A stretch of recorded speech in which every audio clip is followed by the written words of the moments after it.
si comme à moi, et n'a fois aussi te senti, de la tête fatiguée, de l'équerre désirée.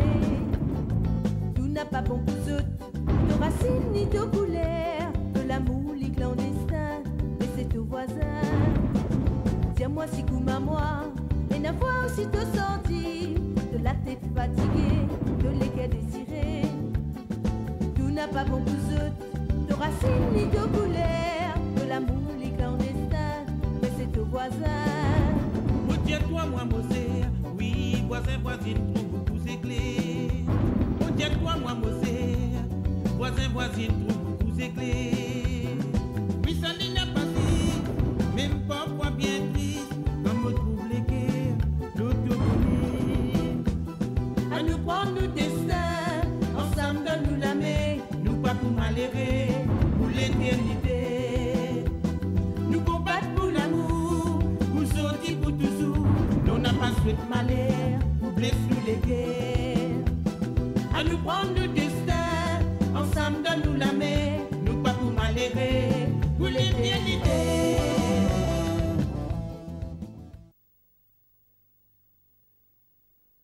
Ce n'est pas qu'une théorie, Geneviève.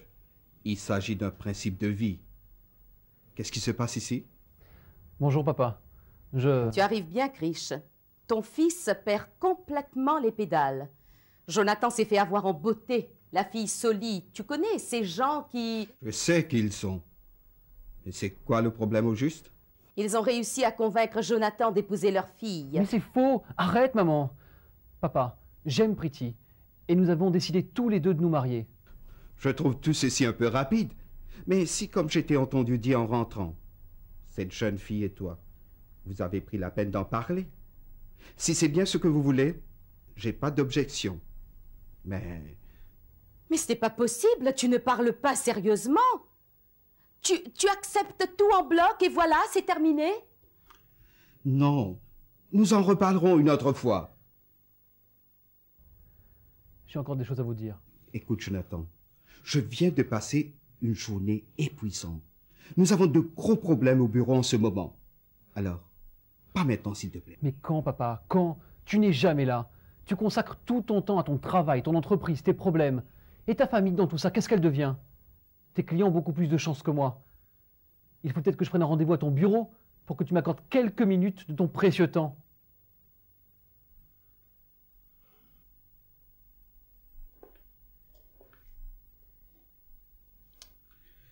Excuse-moi, Jonathan.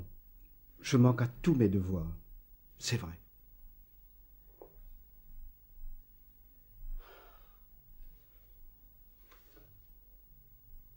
Je t'écoute. Tu devrais plutôt reprendre tes esprits et lui faire comprendre que ce mariage, c'est de la folie, Krish. Maman, je suis désolé de te faire de la peine. Je suis désolé de ne pas faire comme tu l'aurais souhaité, mais notre mariage doit avoir lieu bientôt. Priti est enceinte. Et je tiens à ce que notre enfant ait une vraie famille pour l'accueillir. Quoi? Ai-je bien entendu? Elle a osé t'embarquer dans une chose pareille? Mais quitte cette fille, Jonathan! Mais je te parle de mon avenir, de la fille que j'aime, de mon mariage, de mon bébé. Et toi, tout ce que tu trouves à dire, c'est quitte cette fille. Mais tu comprends rien. Mais c'est toi qui ne comprends rien à rien, mon pauvre chéri. Ta petite Priti, elle a pensé à son avenir et elle a choisi sa victime. Tu es beaucoup trop naïf, Jonathan. Ouvre tes yeux, elle t'a piégé. Arrête, Geneviève. Je me suis assis pour écouter mon fils. Alors, laisse-le parler. Écoutez, je ne suis plus un gosse. Et s'il y a une victime dans cette histoire, c'est Priti. Je ne veux pas en faire une autre en abandonnant mon enfant. Maman, c'est moi qui ai fait des avances à Priti. C'est moi qui ai insisté pour qu'elle m'épouse. Elle ne m'a pas tendu un piège, au contraire. Elle ne m'avait pas dit qu'elle était enceinte. Elle a voulu tout assumer sans mon aide. Ça n'a pas tenu le coup. Priti a tenté de se suicider. Tu m'entends, maman? Se suicider? Ne me parle pas sur ce ton, tu veux? Parlons-en de ce suicide raté. Elle a du cran, cette fille, et de la suite dans les idées. Elle a pris un gros risque, mais il était bien calculé, parce qu'apparemment, elle et sa progéniture se portent à merveille. Elle a sorti le grand jeu, et toi, Jonathan, tu n'as pas marché, non, tu as couru. Ses parents peuvent être enchantés qu'elle ait mis la main sur un Junat. Ils peuvent être fiers d'elle, non? C'est monstrueux ce que tu dis là, maman. Je n'arrive pas à croire que ma propre mère puisse avoir de telles pensées. Mais suis-je donc la seule ici à voir clair? Mais calme-toi, Geneviève. Tu vas finir par te rendre malade. Mais peux-tu rester indifférent à tout ceci? Mais non, bien sûr que non. Mais nous devons essayer de comprendre. Ah ben applaudis-le pendant que tu y es. Ne nous disputons pas pour si peu, Geneviève. Si peu? Si peu, Krish? Geneviève, tu voulais que je parle, mais est-ce pour entendre mon opinion ou celle que tu voudrais que j'aie? Excuse-moi, Krish.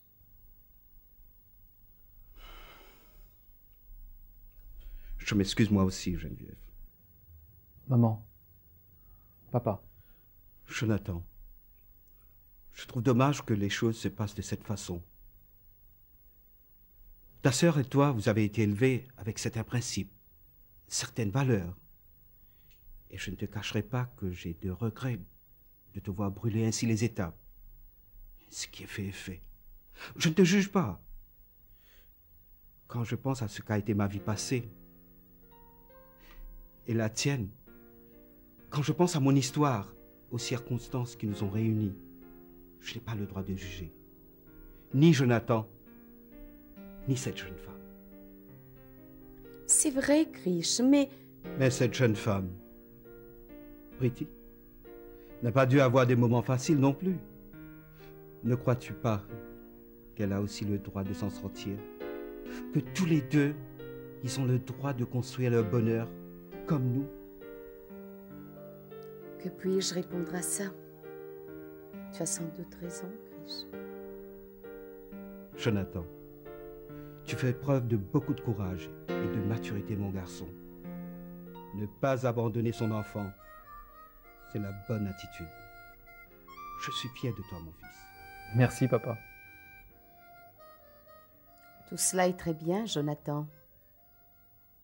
Mais as-tu pensé à tes études, à ta future carrière? Avec toutes ces nouvelles choses que tu auras à gérer, maison, famille et autres, que va-t-il advenir de tes ambitions, dis-moi? Maman, nous serons deux pour gérer notre famille. Et mes ambitions ne me semblent pas incompatibles avec le reste. Geneviève, c'est aussi pour ça que nous sommes là.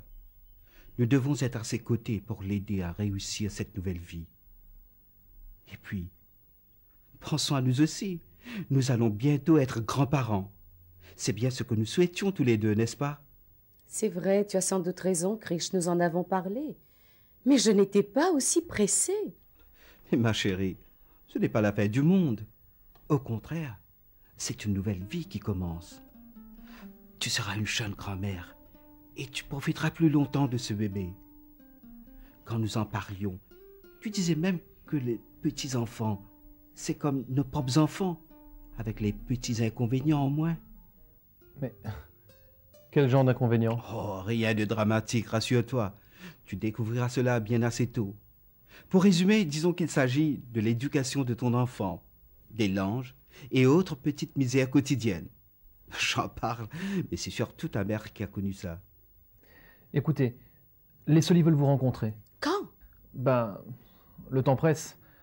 Le plus tôt serait le mieux. Alors, pourquoi pas ce soir? Ce soir?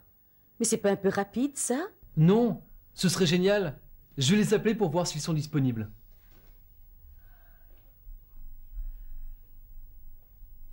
En tout cas, mon plus grand souhait, ce serait que vous partagiez mon bonheur.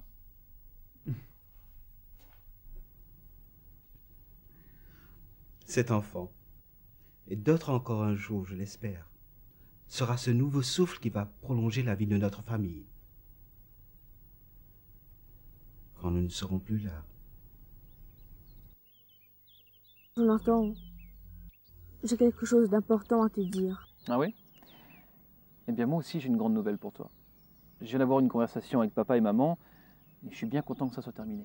Oui, je sais. Et ça n'a pas été de tout repos, surtout avec maman. Comment tu sais ça toi? Oh, quand maman s'y met, c'est difficile de ne pas l'entendre. Pas d'ici quand même. Oh là là, ne sois pas bête. Bien sûr que non. J'étais dans ma chambre et... Tu assistais à tout ça tranquillement assise dans ta chambre et tu n'es même pas venu à mon secours. Lâcheuse, va. Je sais bien. Désolée, Jo. Mais non, je plaisante. Il y a quand même un truc que je trouve un peu bizarre. Pourquoi t'es pas venu nous rejoindre? Enfin, c'est pas dans tes habitudes, ça. Tu sais que je vais bientôt me marier, n'est-ce pas? Oui, avec Pretty, la copine de Shane. Qu'elle est enceinte et que maman est totalement contre ce mariage. Oui. Le résumé est parfait. À un détail près, papa était, lui... Écoute, Jo. Ne crois pas que ce qui t'arrive ne m'intéresse pas. Je suis très heureuse pour toi, mais... C'est bien vrai ce mensonge? Si, c'est vrai, je t'assure, mais... Ce que j'ai à dire ne peut plus attendre. Attends. Laisse-moi deviner. Alors... Écoute, Jo, j'ai pas envie de jouer à ça. C'est très grave. Il s'agit de papa, il a menti, Jo. Encore? Et concernant quoi cette fois? Son passé, ses activités, à l'Alasco, tout, Jo. Mais écoute, Gaël, tu vas pas remettre ça. On en a déjà parlé après cette fameuse soirée avec papa et maman. C'est du passé, ma puce. Ça n'a plus rien à voir avec nous maintenant. Je sais bien que tu te sens un peu seule en ce moment. Je suis pas souvent là. Mais non. Mais si, Gaël, tu sais bien que j'ai raison. C'est pas facile de mettre des mots sur ce qu'on ressent. Je sais bien que cette nouvelle t'a un peu, disons, secoué. Tu penses que parce que je vais me marier bientôt, on se verra moins souvent, ça te rend un peu triste. Je te parle de papa. Mais laisse papa avec ses vieux secrets, c'est quoi ce caprice que tu me fais là? C'est un assassin, un monstre, tu entends, il a... Gaël, arrête ça maintenant, tu vas trop loin. Non, je sais ce que je dis, et je peux le prouver. Et puisque tu me prends pour une débile, je vais parler à papa directement. Hé, calme-toi. Allez, viens t'asseoir. Si c'est pour essayer de me convaincre que c'est encore un délire, laisse tomber. Non, c'est promis. Allez, viens.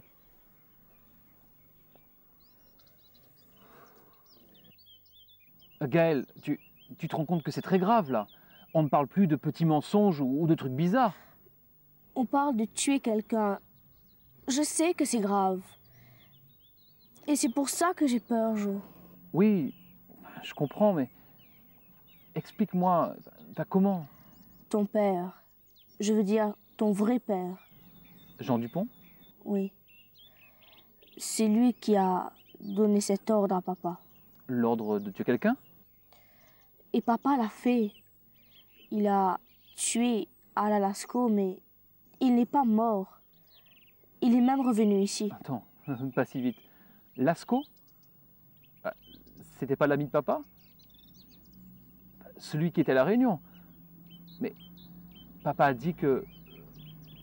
qu'il était mort d'un cancer, je crois, non? C'est bien lui, mais il n'est pas mort, Jo. Mais... comment tu sais ça, toi? Tu te souviens du type qu'on avait vu le jour où papa a eu cet accident, dans l'entrée?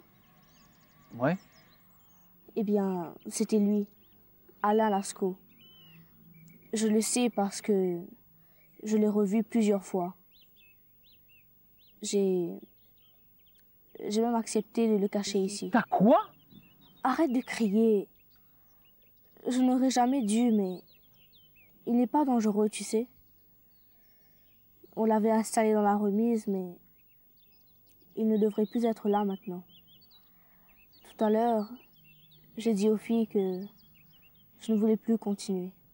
Gaël, excuse-moi, mais tu pourrais m'expliquer, c'est qui nous et c'est qui les filles? Je n'ai pas aidé Alain toute seule, Jo. Et ce n'est pas moi qui m'y suis intéressée la première non plus. C'est Christelle et surtout Shane. Elle était à la recherche de son vrai père, comme toi. J'ai voulu l'aider. C'était par curiosité aussi. Shane, Christelle et toi? Quand on a commencé à s'occuper de lui, Alain était amnésique. Et puis, de temps en temps, il se rappelait un truc. Mais moi, je savais que quelque chose n'allait pas dans l'histoire de papa. C'était une chance de percer ce mystère, de savoir ce que papa cachait. Gaël, Je ne pensais pas que cette histoire te travaillait toujours autant. Pourquoi tu ne m'as jamais rien dit? Je ne sais pas. Je l'aurais peut-être fait si tu étais à la maison plus souvent, Jo.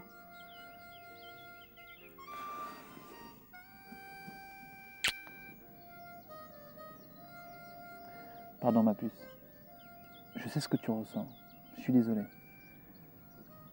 Je te promets de faire attention. À partir de maintenant, je te lâcherai plus. Aujourd'hui, je ne sais plus où j'en suis.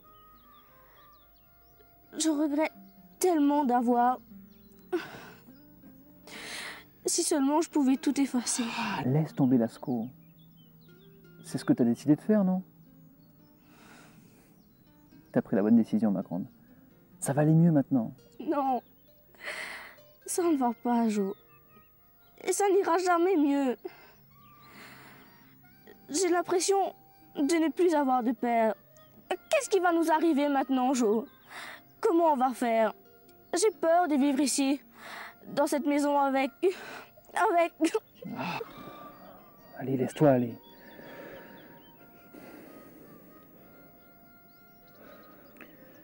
T'as accumulé beaucoup trop de choses. Faut plus t'angoisser comme ça.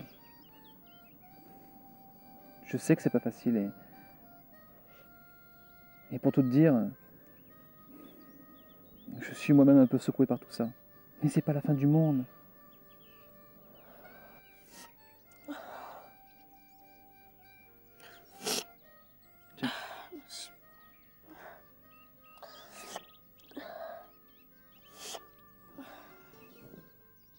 Jo?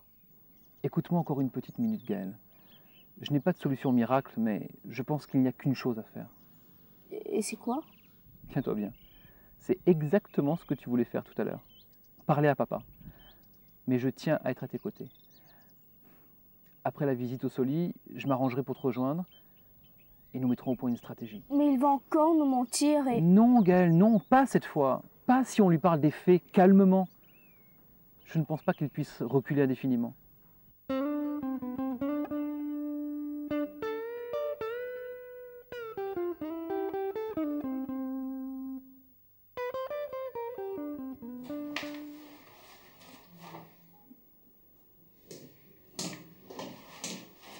Qui te peut faire encore, Nita?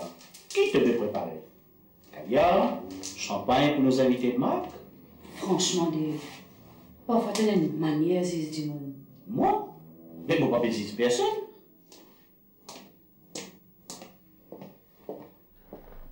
Dis-moi plutôt, est-ce qu'il te réfléchit qu'il ne peut plus attendre de sa rencontre-là? Mais il est bien clair, Anita. Ça même qu'appelle Baracha. Bonne famille garçon vient à rectifier. Je t'amène cadeau, fleurs et canne bague en or. Après, les autres qui tiennent l'enveloppe avec Tifi là. Dave, qui te peut raconter? Mais c'est la tradition. Mais tu n'es pas si besoin de moderne, toi?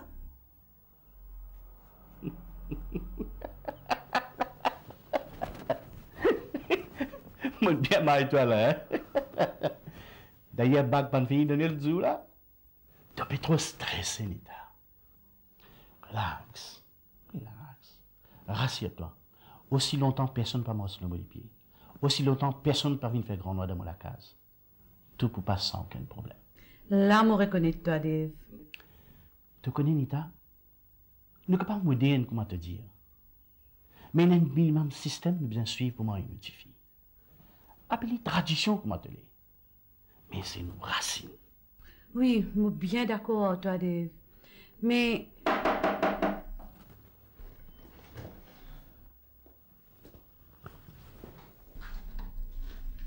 Entrez. Soyez les bienvenus. Bonsoir. Bonsoir. Monsieur Soli, Madame Soli, je vous présente mes parents. Bonsoir. Ne restons pas là. Je vous en prie, venez vous asseoir.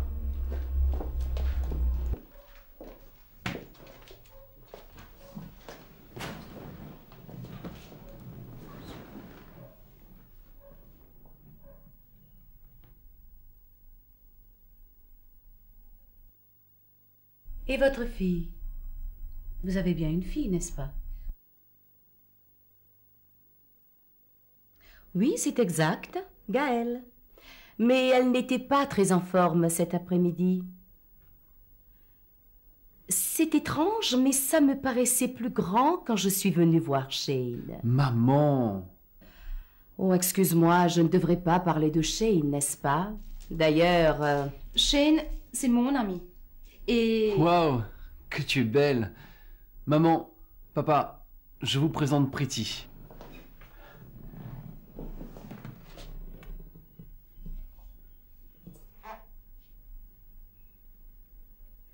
C'est vrai que vous êtes belle et que vous avez du caractère. Mais si vous devez devenir ma belle-fille, sachez qu'il ne faut surtout pas m'interrompre. Assieds-toi, Pretty.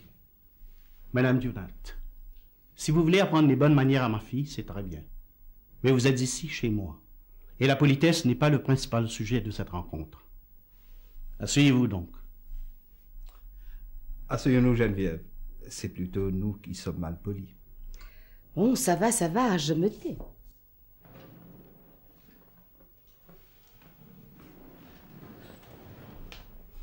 Veuillez nous excuser. Nous sommes plutôt surmenés pour le moment.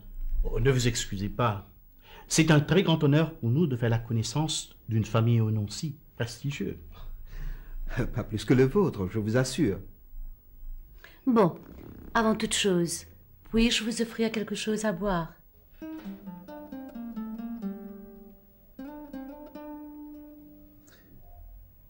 Si vous permettez, Pretty et moi, nous allons nous éclipser comme prévu, afin de vous laisser mettre au point les détails. Bien sûr, il est bien entendu que vous emmenez ma fille au cinéma et que vous la retournez à la maison tout de suite après. Bien sûr, ne vous inquiétez pas. Allez, on y va. Jonathan? Oui, maman? Tu n'es pas obligé de faire de la vitesse avec ton Alfa Romeo. D'accord? Oui, maman.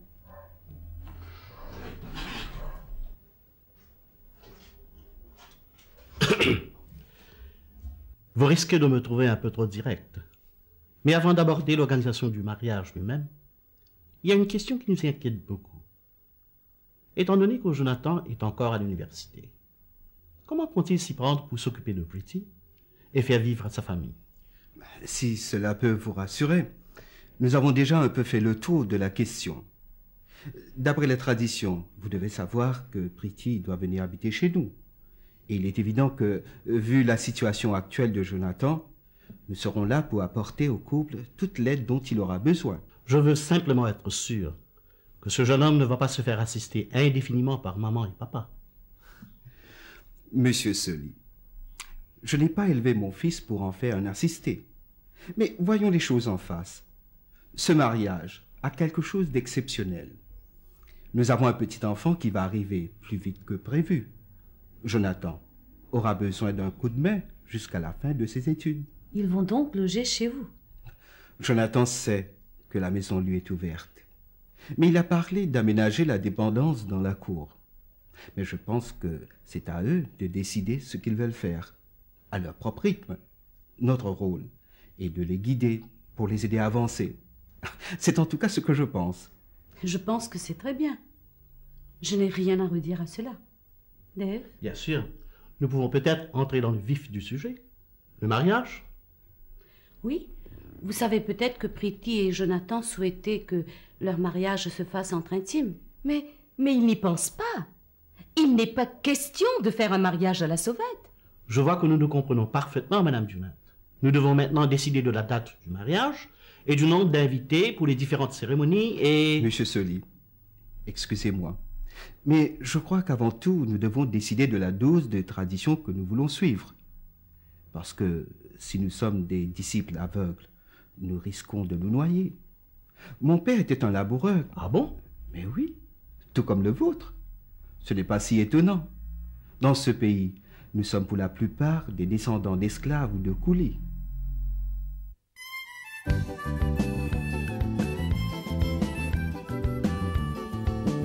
Tiens-moi si coup à moi, et la fois aussi te sentir, de la tête fatiguée, de l'équerre désirée.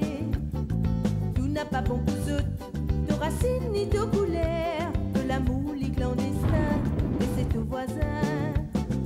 Tiens-moi si goûte à moi, et n'a fois aussitôt senti de la tête fatiguée, de l'équerre désirée. Tout n'a pas bon pour eux, de racines ni de couleurs, de l'amour les clandestins, mais c'est au voisin. Oh, tiens-toi, moi, Mosé, oui, voisin, voisine, trouve beaucoup éclairs. Oh, tiens-toi, moi, Mosé, voisin, voisine, trouve beaucoup éclairs. Oui, ça n'y a pas dit, même parfois bien triste, comme on trouve les guerres, l'autogonie. Nous combattons pour l'amour, pour sortir pour toujours, nous n'a pas souhaité malheur, pour blesser les guerres. À nous prendre le destin, ensemble dans nous la